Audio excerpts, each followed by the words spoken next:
bienvenidos y gracias por estar aquí. Vamos a tener una breve conversación con Leandro Ehrlich, el artista de la exposición real que tenemos en las salas de exposición. Y bueno, Leandro nos va a acompañar un poco hablando de su trayectoria, las cosas que ha hecho, algunas referencias que tienen que ver con las obras que se están presentando aquí. Y luego, bueno, si quieren algunas preguntas, un par de preguntas vamos a hacer. Y posteriormente vamos a tener una fiestita en la Plaza Seca de adelante para culminar la inauguración. Bueno, Leandro, bienvenido.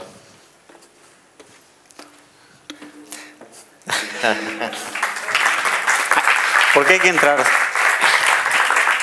Bueno. Vamos a servir esto antes.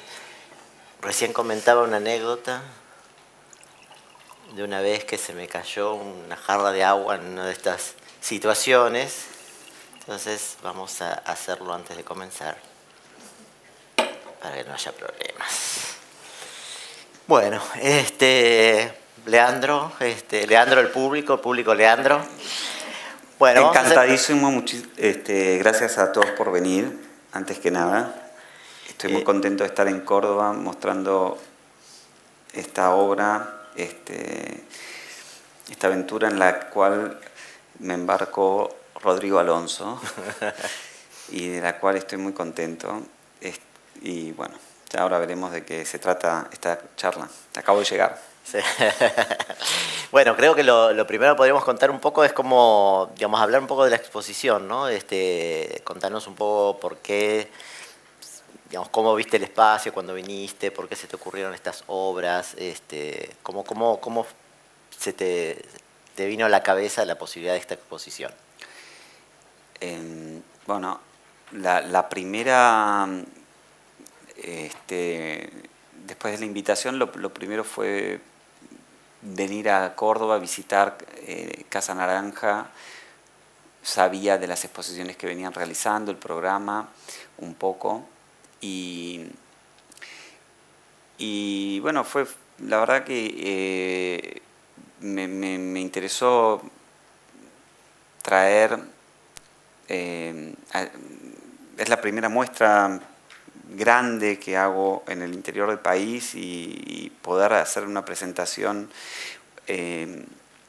variada de mis intereses a lo largo de los años en ejemplos de diferentes obras, con la condición de que pudieran adaptarse al espacio, que pudieran dialogar con la arquitectura, con el contexto, y ese fue el primer desafío. Es un espacio atípico como espacio de exposición, es un lugar que además tiene una funcionalidad como empresa, como un edificio por el cual transita gente que viene a trabajar, como así anhela tener visitantes, que ya los viene teniendo y muchos, y un poco la selección de obras estuvo ligada a esto, ¿no? A poder imaginar qué obras podrían dialogar con la arquitectura y con el espacio sin convertir el espacio en otra cosa, en algo que no es, en una galería de arte, o sea, en el sentido de que generalmente hoy por hoy las galerías de arte son cubos blancos, ¿no? Espacios neutros y que tienen poca información, son como laboratorios o hospitales del arte. Y acá hay mucha información.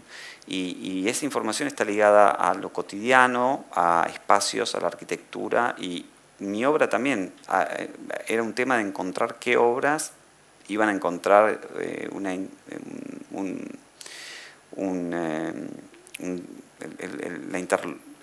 interlocución correcta. Bueno, de eso se trató y de eso se está tratando real. Perfecto. Hay una cosa que un poco viendo la selección de obras aparece, y me parece que en general aparece en todas tus exposiciones, y es que, bueno, siempre hay como temas, obsesiones, intereses, formas de pensar y de proyectar las obras que se van repitiendo, ¿no? En tu obra a lo largo de los años. Y que me parece que justamente en la selección hay como una suerte de poner de manifiesto esas ideas, ¿no? Digamos, son unas obras muy elegidas, pero al mismo tiempo que tienen como muy claramente ciertas, no sé, cosas que te rodean por la cabeza, ¿no? Trato siempre de evitar la palabra obsesión porque parece como una especie de locura, para que no, ¿no? piense que estamos obsesionados. Claro. Y no te obsesiones con la palabra obsesión. Siempre obsesión suena un poco a locura. Hay que por ahí sacar un poco la idea del artista loco que por ahí pulula. Pero sí, es cierto, digamos, hay como cosas que aparecen y vuelven a aparecer. ¿Cuáles son de esas ideas las que te parece que han atravesado más el tiempo, ¿no? Como las que han quedado con el tiempo? Yo creo que hay varias ideas que vuelven, pero empezaría por la primera que tiene que ver con, que es importante, que tiene que ver con ese anhelo de dialogar con los contextos. Puede ser una ciudad, puede ser un edificio o ambas cosas. Entonces, que las cosas tengan que ver con lo que como muestra, que tenga que ver con que puedan relacionarse con la situación para crear una suerte de situacionismo en donde el público va a entender la obra no ajena a lo que está pasando alrededor. Entonces, si entramos a este edificio, me pareció, eso es una cosa que también se viene repitiendo en la obra a lo largo de los años, es decir, y por ahí empezamos, y hablamos de una obra que Rodrigo conoce y que les cuento un poco, que es una de las primeras obras que tiene que ver con un ascensor. Podríamos decir que el ascensor es una cosa que me viene obsesionando porque siempre alguien deja la puerta abierta. No. Y siempre te toca un piso alto en el hotel. Exacto. Pero porque este ascensor fue hecho en el marco de un premio que se daba en Buenos Aires, que era el premio BRAC, que lo organizaba la Fundación Banco Patricios con la Embajada de Francia. Y en el marco de ese premio, lo que me llamó la atención es que las bases, esto es en el año 1993, establecían que la escultura, el premio era para escultura, no podía ser mayor a 1,80 m de alto por 80 por 80 centímetros. La sala de exposición era enorme y me parecía una limitación tan específica que me resultó absurda y curiosa, y pregunté por qué, siendo la sala de exposición tan grande, con techos altos, la escultura, yo no tengo idea de lo que voy a hacer, pero ¿por qué plantean esto? Y dicen, no, porque la sala de exposición es en el primer piso y esa medida es lo más grande que entra dentro de nuestro ascensor.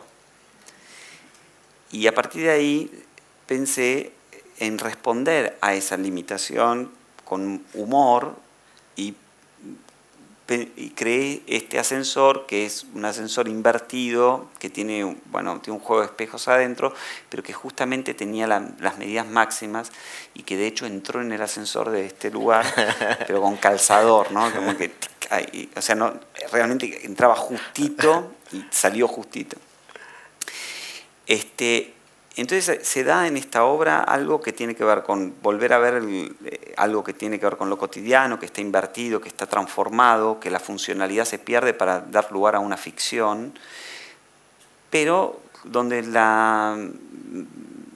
en este caso la inspiración o lo que detonó fue justamente algo muy puntual vinculado al contexto, vinculado a la situación. Contexto, digo, premio, bases, limitaciones, etc.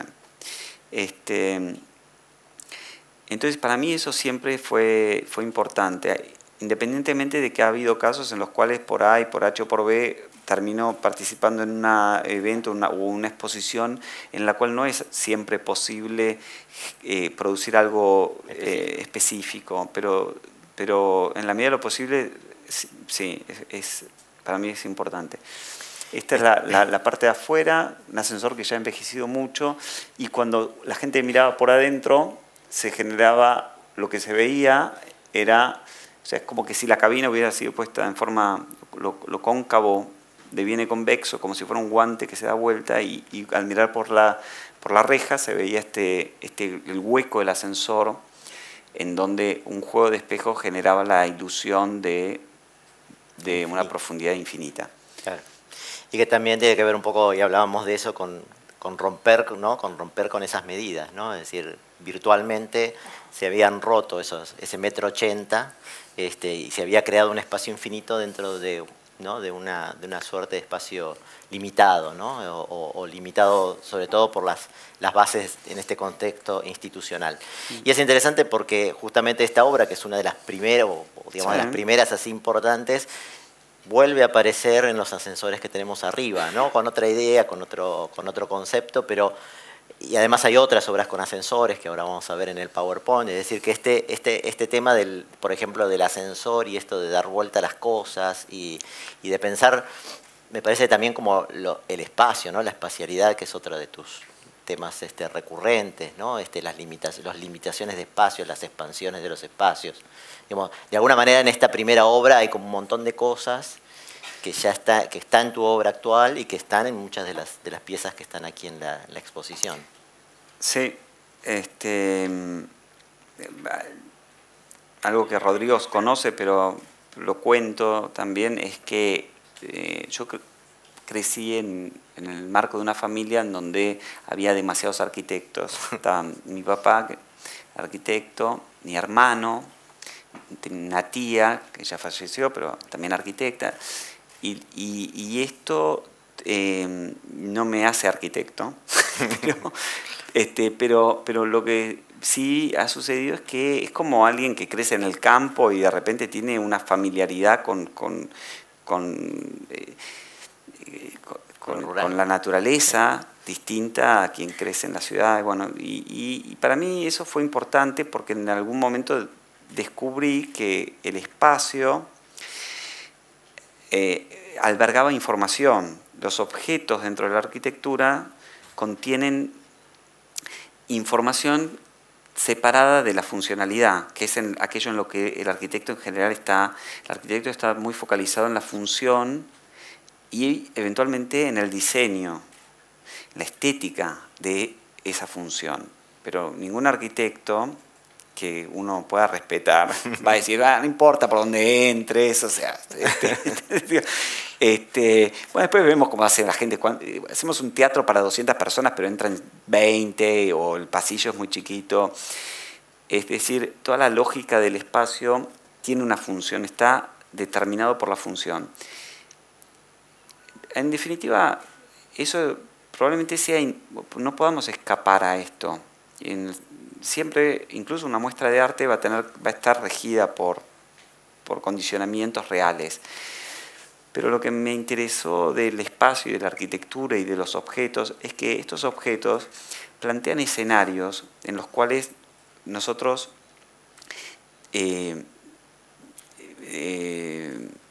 desarrollamos nuestras vidas y que determinan nuestras experiencias. Nosotros yo decía, no cortamos cebolla en el baño. Es decir, si lo hicieras estarías loco. Pero si te encuentro cortando cebolla en la cocina, está correcto. No hacemos nuestras necesidades en la cama. Es decir, todos los espacios están asociados a nuestras experiencias. Y en ese existir, en ese transitar, los espacios dejan de ser parte del foco de nuestra atención. Es como simplemente el marco donde la experiencia va a transcurrir. Cuando de repente agarramos el escenario y lo traemos para acá, como un ascensor, todo puede ser de alguna manera, ya no es más el escenario que está de algún lado, no sé, presente pero inconsciente, sino que es protagonista. Y en ese protagonismo que toma el escenario, nosotros volvemos a jugar un rol que es otro. Y a mí eso es lo que me llevó a pensar o a repensar los ascensores, que son lugares de una banalidad, digo, en lo cotidiano todo es... todo queda licuado, ¿no? Es más, ¿viste esas experiencias como no sabes si cerraste o no la puerta de tu casa? Volvés para ver si la cerraste. O sea, es como que quiere decir que no pensaste ni siquiera en la puerta. La atravesaste, saliste de tu casa, después volviste a ver, la cerré una... No, y sí la cerraste, la habías cerrado, porque quiere decir que hacemos miles de cosas en casi un estado de alienado, ¿no? O de automatismo. Ese automatismo es enemigo del sentido crítico y es enemigo de la reflexión y es enemigo del pensamiento. Entonces, en cierta forma también es enemigo del conocimiento. No podemos acceder a ningún conocimiento en un estado alienado,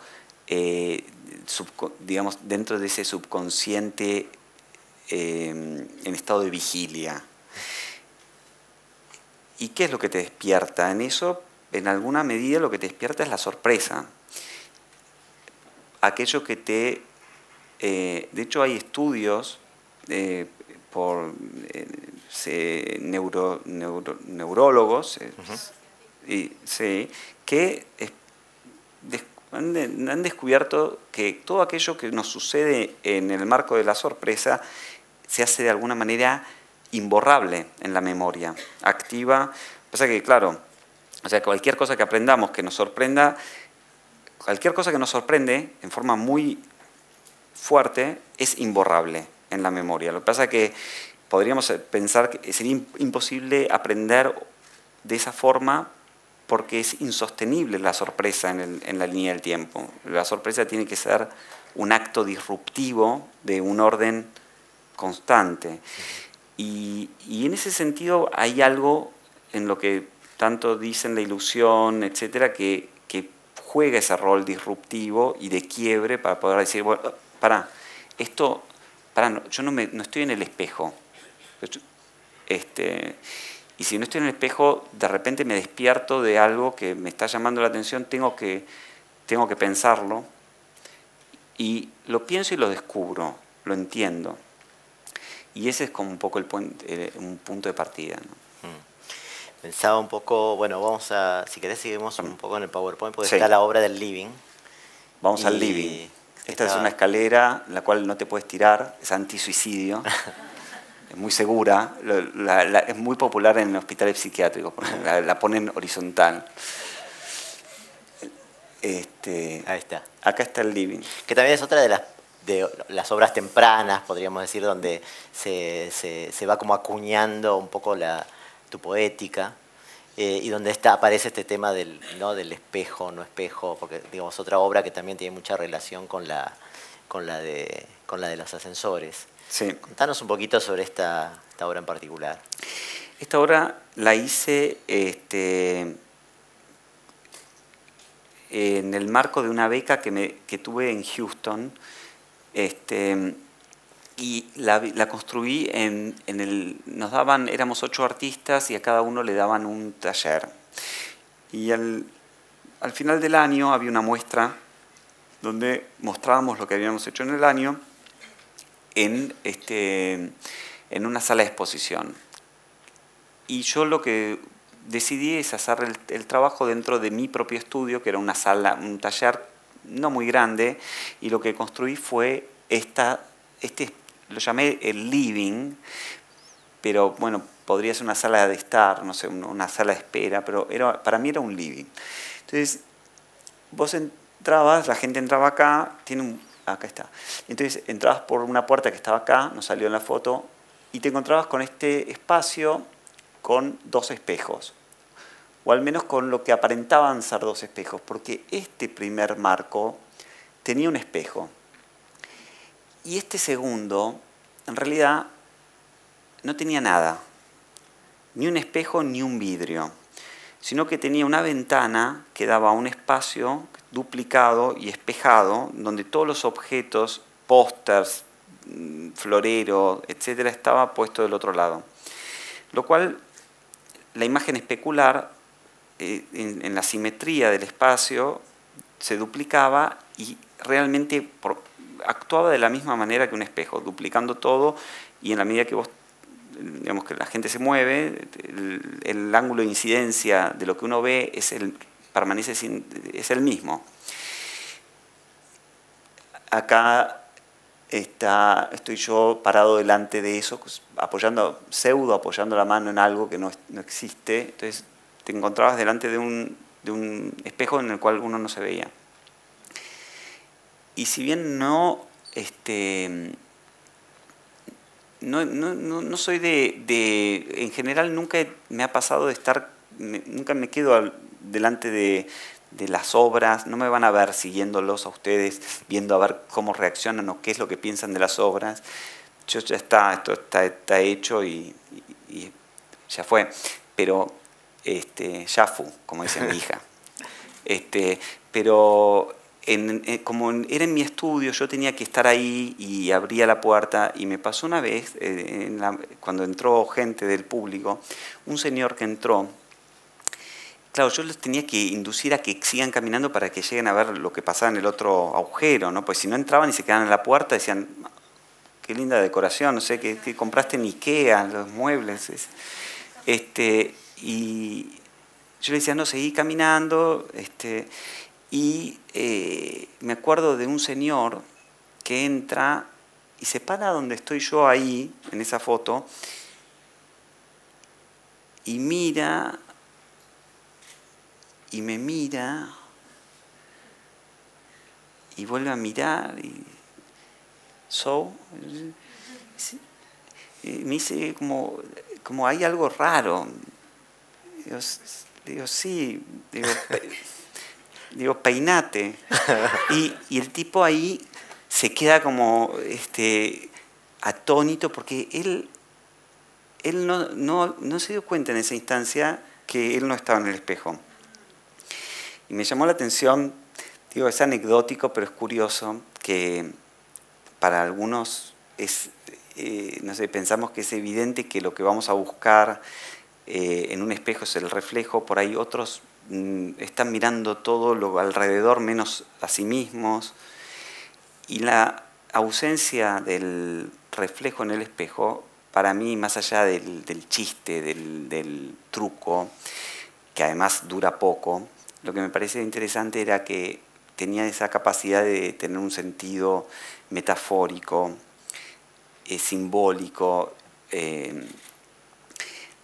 Uno lo puede asociar de hecho, bueno, dentro de la psicología, el mito de Narciso explica como la prueba en lo perceptivo de tu existencia. No hay la prueba de reconocer su propio reflejo, ¿no? Saber que es como la prueba de que uno es, de que uno existe. Dejarse de ver en un espejo es una experiencia físicamente extraña, que para mí tiene una narrativa, una poética interesante, que se va a repetir después muchas veces, respondiendo a tu pregunta. Yo voy a responder siempre, pero va a dar una vuelta larguísima. Yo te dejo hablar. No es la experiencia de nosotros, pero es la experiencia de los vampiros, no reflejarse en los espejos. Es verdad. Lo cual, digamos, lo que me parece interesante de estas obras es que, por un lado, tienen como una suerte de explicación simple. Hablábamos un poco de eso también en relación al ascensor, porque en algún punto son simples de explicar, pero al mismo tiempo, digamos, tienen como una potencialidad, o sea, disparan tantas cosas y sobre todo tantas reacciones, ¿no? Yo creo que básicamente lo más importante es la cantidad de reacciones y de experiencias, ¿no? Más allá de...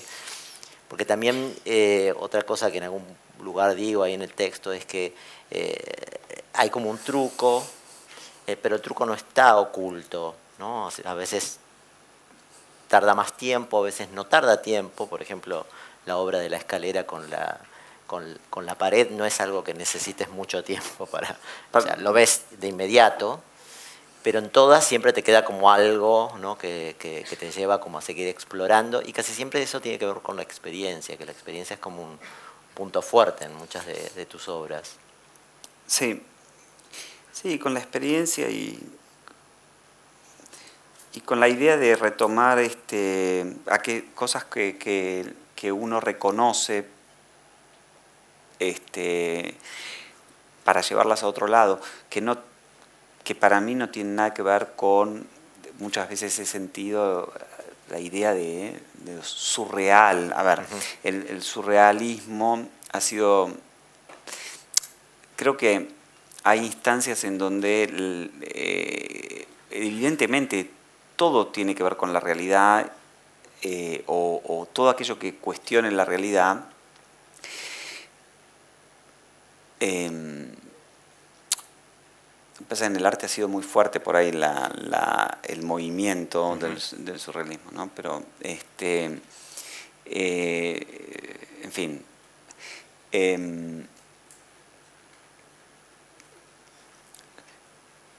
espera que ahí viene el 60. Ahí viene el 60. No sabías hacia dónde ibas. Bueno. No, hay algo...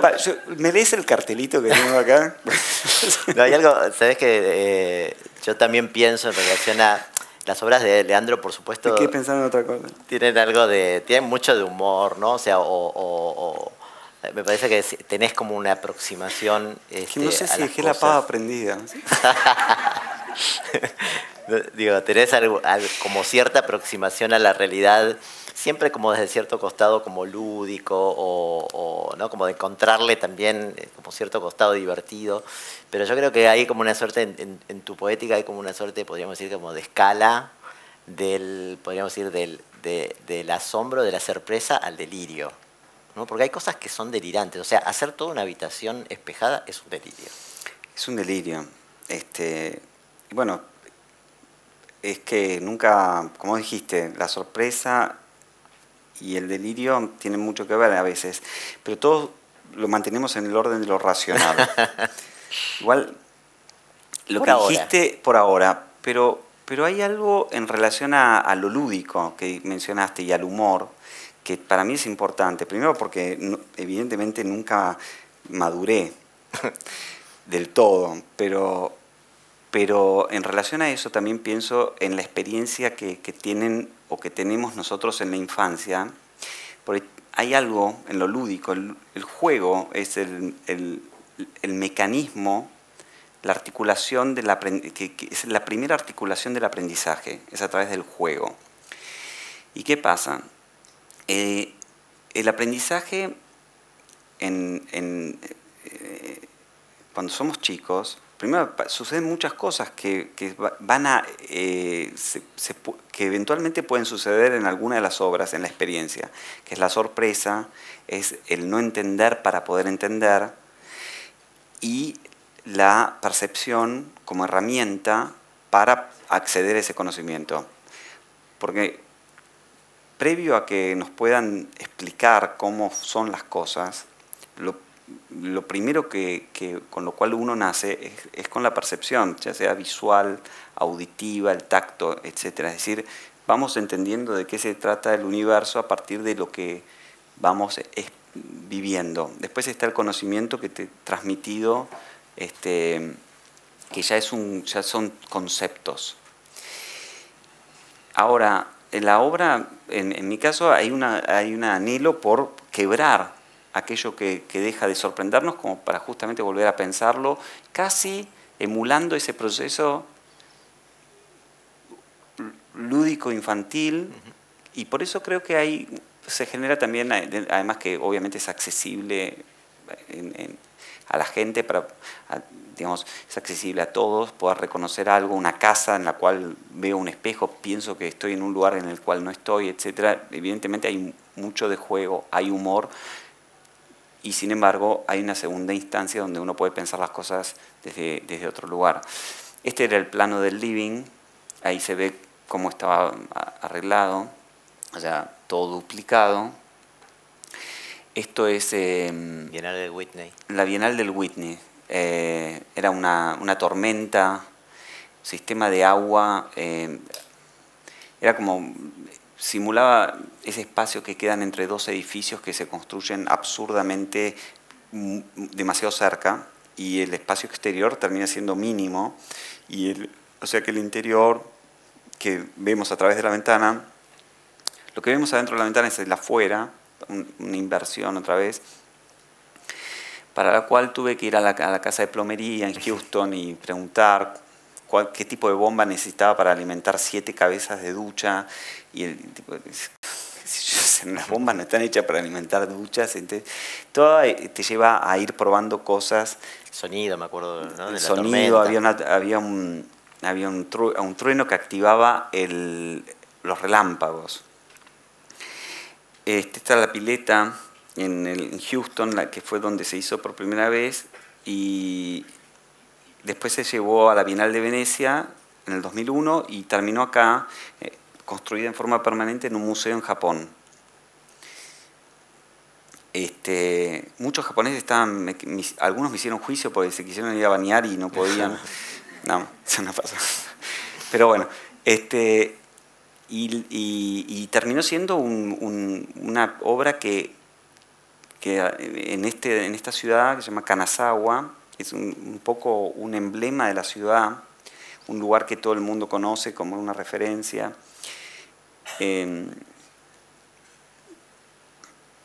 Está instalada de forma permanente, Sí. como las esculturas de Sí. los próceres. Sí, lo cual, a ver, antes que esto hay que aclarar que esta obra se había instalado y destruido, tirado a la basura, en el volquete, muchas veces. Es decir, que este tipo de obra a veces corre con esa suerte de que para poder existir a veces necesita un emplazamiento permanente, porque si no, nada, son montajes temporales, efímeros, casi efímeros. Este es el consultorio psicoanalista. Nunca fui al psicoanalista. Una vez. No. Pero sí me pareció muy... Ya me había mudado a París, y París y Buenos Aires comparten eso. Hay una pasión por el psicoanálisis. Y esta obra la había hecho en Francia. Lo que se ve ahí son en realidad también como el living que vimos antes, que son 2 espacios. Estos eran 2 espacios simétricos, pero en vez de haber un espejo, lo que había era un vidrio. De un lado todo el espacio era negro, pero no oscuro, sino negro, lo cual generaba este balance de luz que proyectaba al público, al espectador, del otro lado, como si estuviera habitando ese escenario al cual no era posible acceder. Me pareció que ese ambiente, un consultorio de psicoanálisis, era un lugar propicio para la reflexión sobre las cuestiones existenciales. Y en esa cuestión existencial, la figura fantasmagórica era una figura simbólica y metafórica.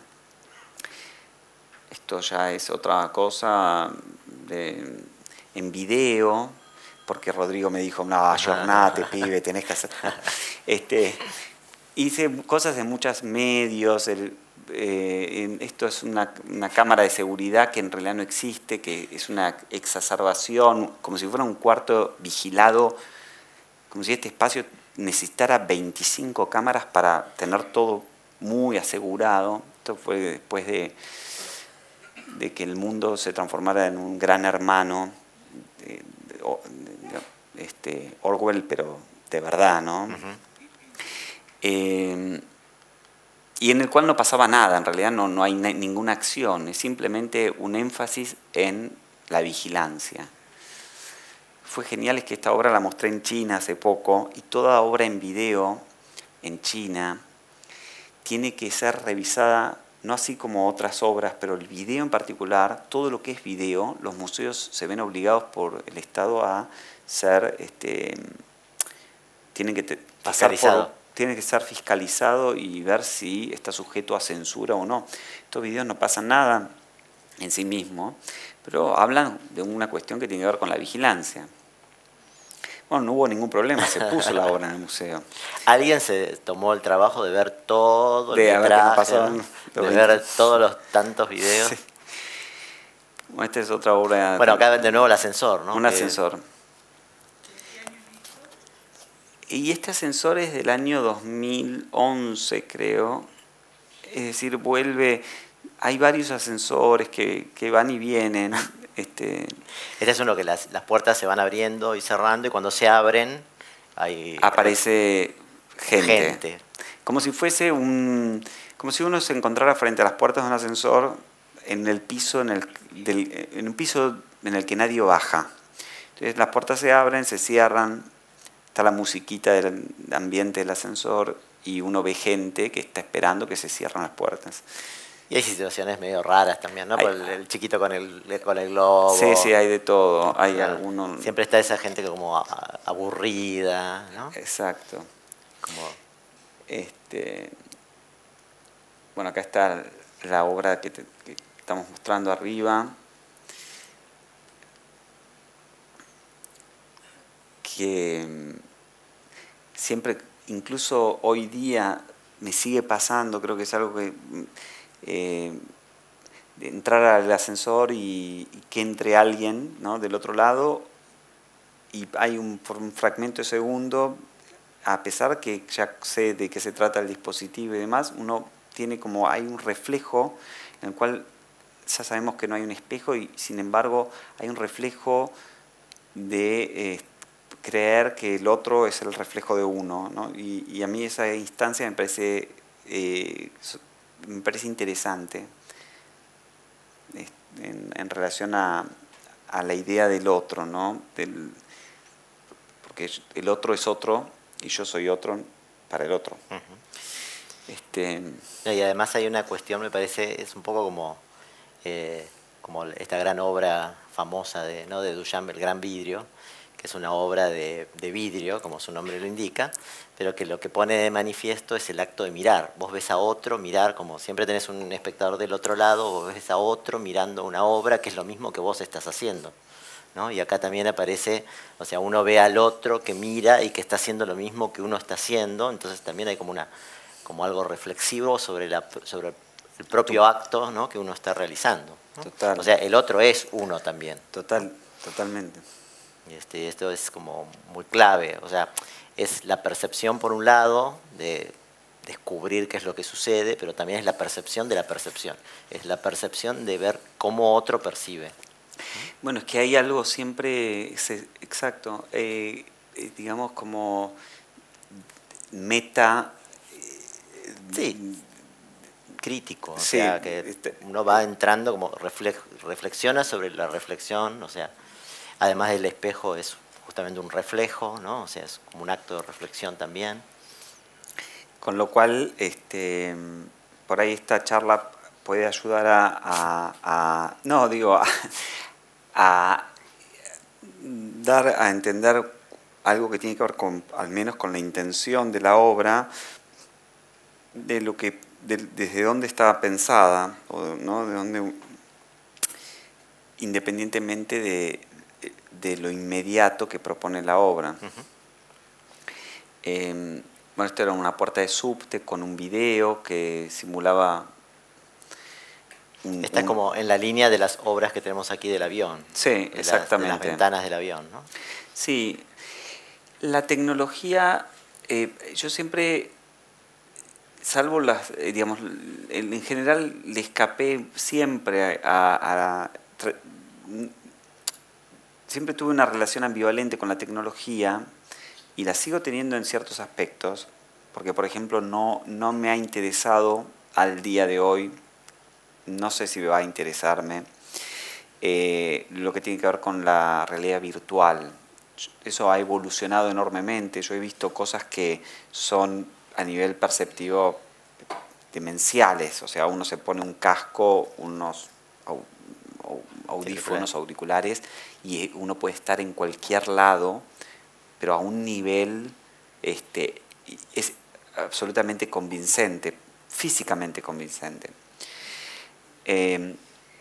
A mí eso yo tengo, justamente creo que ahí es donde se traza la línea, creo que es a eso a lo que le escapo, ¿no? A la idea, creo que llegar a una situación en donde uno no tenga ya la capacidad del discernimiento, donde el cuerpo esté absolutamente convencido, la mente esté absolutamente convencida de algo y pierda la capacidad de dudar.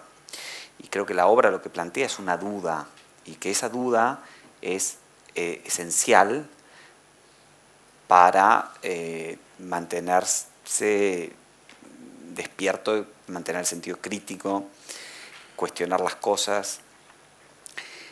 Y la tecnología en este caso, que son televisores, son para nosotros hoy una tecnología. A ver, nosotros crecimos con teles blanco y negro y eran unos cajones así, ¿no?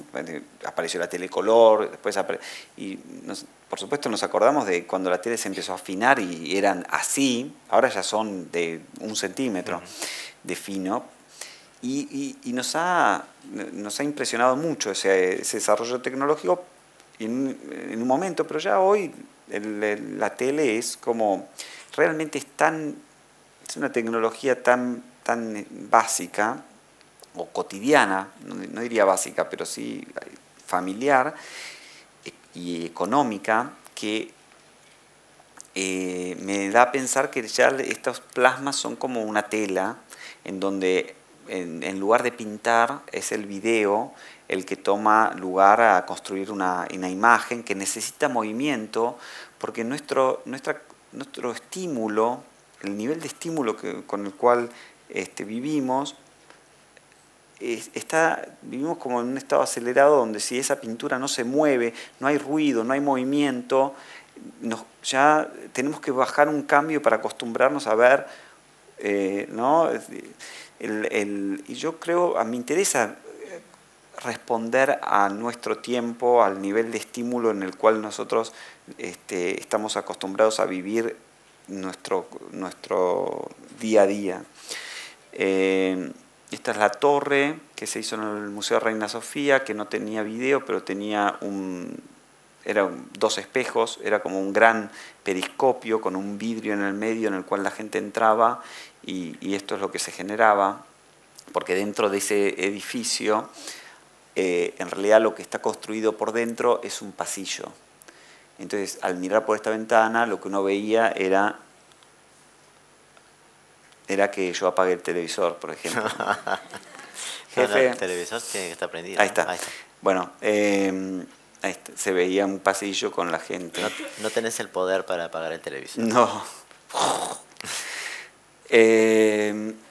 Esto se hizo en París, en el marco de un festival que duraba una sola noche. Después lo repetí en diferentes ciudades, una fachada en el piso con un espejo en 45 grados, que lo que hace es reproducir la imagen en forma, o sea, lo que se veía, la gente está parada arriba de la fachada y el espejo simula al espejo vertical, por supuesto que nadie se engañaba, pero sí se acostaban igual y se... Esto previo al Instagram, previo al teléfono, al smartphone. Mi teléfono no tenía cámara, tenías que llevar la cámara de fotos si querías sacar una foto. Y eso también es un elemento importante porque la obra se ve transformada a lo largo del tiempo por esta forma que tenemos nosotros de interactuar en la vida como en el arte. Es decir, la gente, cada vez que la gente se va de vacaciones, va a ver un partido de fútbol, va al acto de sus hijos, al casamiento de un amigo, lo que sea, saca una foto y la comparte en las redes sociales. Esto no es anecdótico, creo que ha transformado nuestra existencia, ha transformado nuestra experiencia de vida y no hay vuelta atrás. Salvo hoy que, producto de esta charla, hemos decidido bloquear Facebook y WhatsApp universalmente para acaparar para que la gente se concentre acá y no le funcione. Esto se hizo en Japón, en la misma historia, pero con japoneses. En Londres, la misma historia, pero con ingleses. Bueno, en Londres es bien multicultural, ¿no? Claro, podría ser ahí tenés de todo. más cosmopolita. Ahí tenés de todo. Esta chica saltando. Esto es en Australia. Los australianos se cuelgan muy bien de la fachada. Esto es en la ciudad de Nantes, en Francia. Lo que es una obra que yo hice posterior a la obra que ustedes vieron acá. O sea, la obra de acá, que se llama Window and Ladder, la escalera y la ventana, es digamos que es la primera pieza en relación a esto, ¿no? Entonces se llamó el montamuebles, que es el típico, en lugar de ser una escalera, es el típico sistema de mudanza en Francia, para aquellos edificios que no tienen ascensor o que el ascensor es pequeño. Entonces los muebles los bajan por la ventana. Y esto es en Corea, y se llamaba el Port of Reflections, que tiene estos barcos, estos botes, que en realidad este no es el reflejo, sino que este es, digamos, físicamente construido el objeto que simula ser el reflejo, ¿no? Y esto es desde abajo.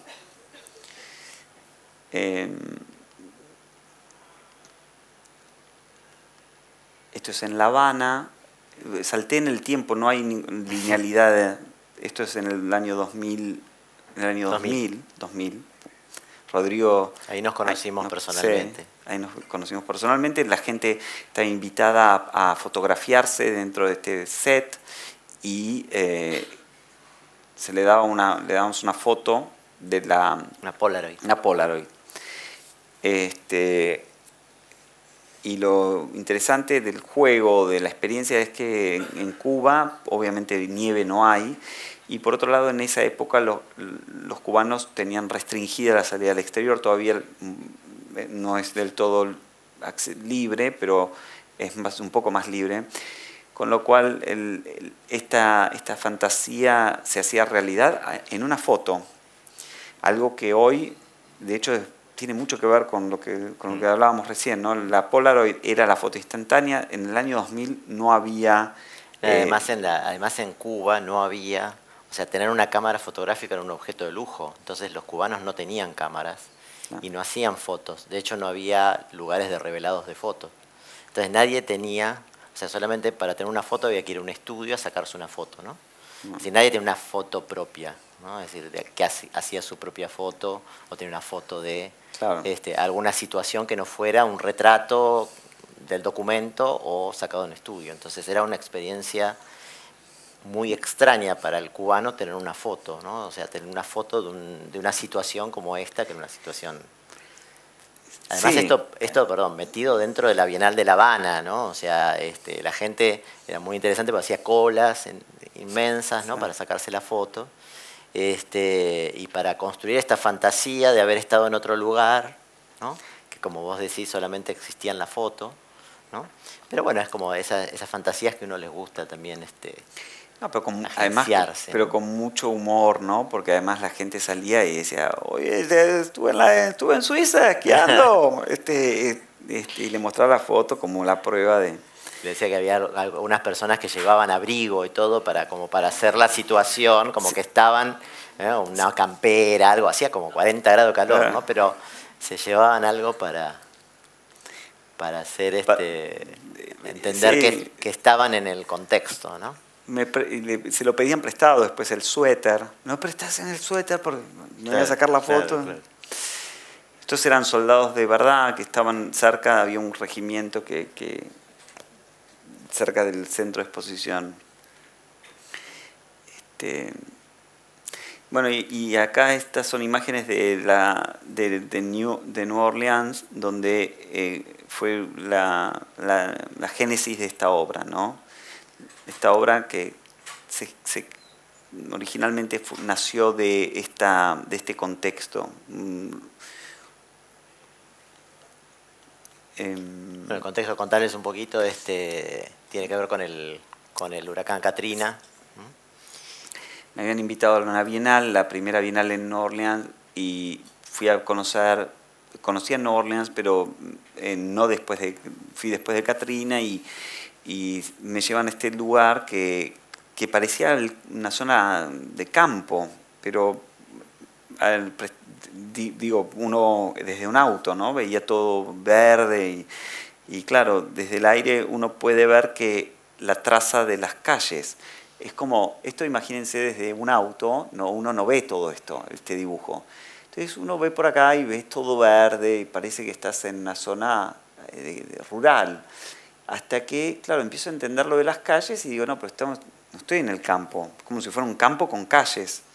Y ahí es cuando descubro que estoy en una zona de la ciudad que había sido arrasada completamente por este huracán, por la inundación que se llevó puesto todo. Y ahí veo, porque casi no hay, porque muchas de las casas ni siquiera tenían cimientos, pero aquellas que tenían cimientos dejaban este rastro, una huella de lo que había sido. Y la verdad que era muy conmovedor y una vez más pensé en una obra que tuviera que ver con este lugar. No, había ido a New Orleans pensando en el Mississippi y pensé que tenía una idea de un barco, no sé por qué, un barco, y cuando llegué ahí dije, acá no hay ningún barco, ningún Mississippi. Este lugar me está hablando, no hay forma de eludir en pensar en algo que tenga que ver con esto. Y ahí es donde el diálogo y la relación con el espacio es importante y pensé, bueno, en esta obra. Que a su vez, al margen de esta historia, creo, y por eso la traje a esta muestra, existe independientemente de esa anécdota. Pienso que la interpretación es amplia y no es única, fundamentalmente. Hoy puedo pensar en la obra desde otro lugar y puedo imaginar otras historias que para mí siguen siendo válidas, como la que ustedes puedan imaginarse o haberse imaginado antes de que yo les cuente cuál fue la... Con esto creo que... ¿Podés decir cómo hiciste la fantasía esa? ¿Cómo la hice? Sí, porque si no quedamos medio tecleando ahí. ¿Volando la casa? Sí, o la pared. Ahí vayan a ver y miren, exacto. Fíjense, pero no soplen mucho porque hay toda una cosa electromagnética ahí que si se ponen dos, que uno camina a la derecha y otro a la izquierda, que se cae, ojo. Pero vayan tranquilos. No, por favor, no se suban a la escalera. Eso sí que no, eso sí. Por favor. Nada, estaba... no hay ningún truco. Es muy liviana la pared y la escalera es muy fuerte. Acá, esto es lo del obelisco, que fue decapitado durante unos días en Buenos Aires. Exacto. Y uno tenía la posibilidad de acceder a la punta, que es ese lugar que normalmente uno no puede acceder, ¿no? La punta estaba colocada ahí en la explanada del Malva. Y si uno ingresaba veía como desde... la vista que se ve desde el ápice, ¿no? Hay 4 ventanitas chicas que no tienen acceso, porque de hecho el obelisco no tiene ascensor, ni siquiera tiene escalera. Tiene una escalera de gatos, ¿viste? Sí. Para subir 70 metros. Y lo que en el Malva se podía ver era la vista desde... una simulación de la vista desde esas ventanas. El proyecto en sí se llamó La democracia del símbolo, porque todos estos íconos en las ciudades, los monumentos icónicos, como la Torre Eiffel, o la Estatua de la Libertad, o el Big Ben, o la Torre de Pisa, son todos monumentos en los cuales en general, o en todos ellos sin duda, se puede entrar. Son parte, incluso la Torre Eiffel, en 1900 la gente, o 1890, no me acuerdo si fue en 1899, se creó. Subía. Y entonces era parte de... evidentemente fue construida no solo con un sentido recreativo, sino que ese monumento fue un desafío de la modernidad que probaba lo que después la capacidad técnica que podía generar esa construcción, podía generar los rascacielos y de hecho después todo evoluciona en ese sentido, pero independientemente de eso, la gente podía subir a ver la vista y ese sentido de participación, de apropiación de ese monumento, para mí es esencial frente a lo que sucede en el espacio público cuando algo es una imposición que nos deja fuera. Entonces, como porteño en Buenos Aires, no soy el único que ha pensado siempre qué será subir o entrar al obelisco, poder subir al obelisco. Como es imposible, decidimos decapitarlo, bajarlo y hacerlo accesible. Buenísimo. Bueno, esto se transforma en esto, no sé cuánto, y está yo creo que ya podríamos cerrar. Ahí está, bueno, ahí está el truco, mostraste el truco. Mostré el truco, porque hacía falta. Vos que querías el truco de la escalera, no te lo puedo contar hoy, pero te cuento. Es algo parecido a esto, ¿eh? Acá le puso un capuchón. Un capuchón.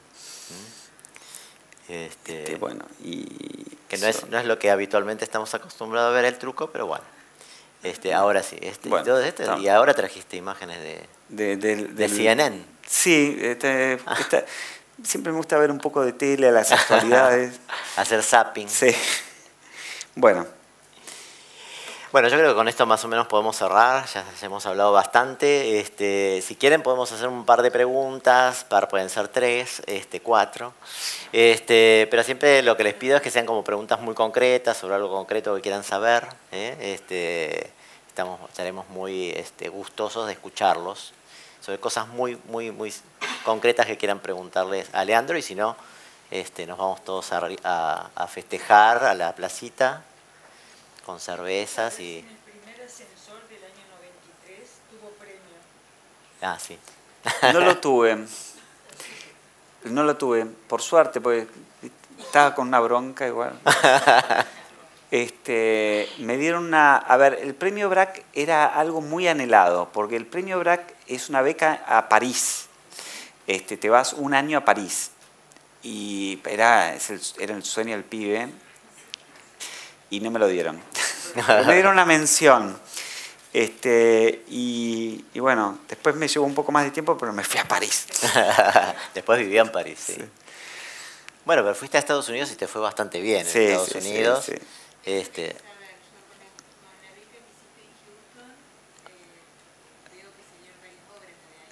Sí, Houston, yo siempre cuento que fue una experiencia muy, muy, muy, muy importante.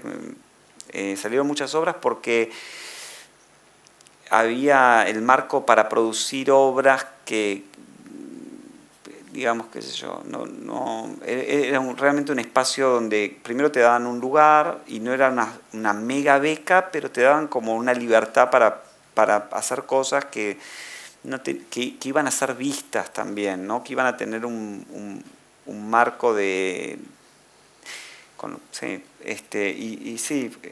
y por otro lado no tenía amigos, entonces terminaba uno muy mejor metido en la obra. Muy metido en la obra, sí. Claro. ¿El proceso de tus obras solo las elaboras mentalmente o generas algunas herramientas como maquetas, ensayos? En general, las dos instancias, pero hay un proceso mental que a veces lo comparo con el que está componiendo música. Yo no compongo música ni toco instrumentos, pero pienso que la música a veces se puede componer sin un instrumento. O sea, es más, se puede en el pentagrama o incluso sin el pentagrama hay una construcción mental. Y a veces pienso en el espacio de la misma forma, una forma abstracta en la cual se va construyendo la idea, y que por ahí necesita un mínimo bosquejo para que esa idea, para no olvidarla, y después sí, por ahí la obra necesita una maqueta, o dependiendo del proyecto, para ver cómo presentarla o para verificar cuestiones técnicas, ¿no?, de la obra. ¿Cómo va a funcionar? Claro. ¿Cómo te inspiró para hacer algo de arte? Córdoba me está inspirando. En el caso de esta muestra, te diría que no hay en sí una obra que sea específica para Córdoba, pero yo te diría que la muestra, a veces uno piensa, la muestra en sí es una muestra que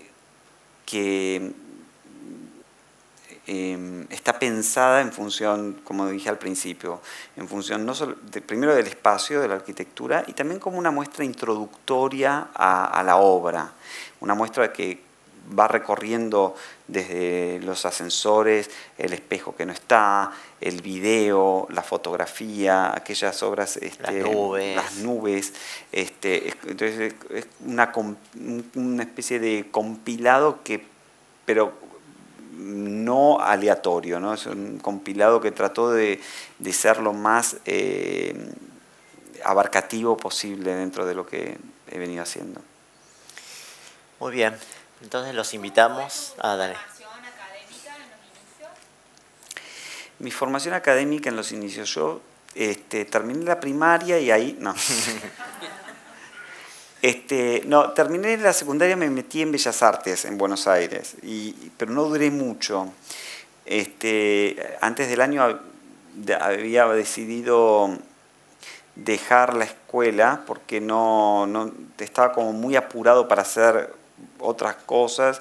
Por suerte me había aplicado una beca del Fondo Nacional de las Artes y me la dieron. Con eso los engañé un poco a mis padres para que me aceptaran que dejara la escuela. Me anoté en filosofía en la UBA y empecé a cursar en Puan. Y entre tanto digamos que no tuve una educación muy formal. Y después terminé con la beca de la Fundación Antorchas, que a su vez generó un intercambio con lo de Houston. Cuando terminé con la beca en Houston, en realidad cuando llego a Houston la beca era un posgrado, un programa de posgrado para gente de Estados Unidos y de afuera que habían terminado ya su grado. Por lo cual terminé ahí, pero bueno, y ya era tarde, todo fue un error. Pero ya es tarde. Bueno, muchas gracias.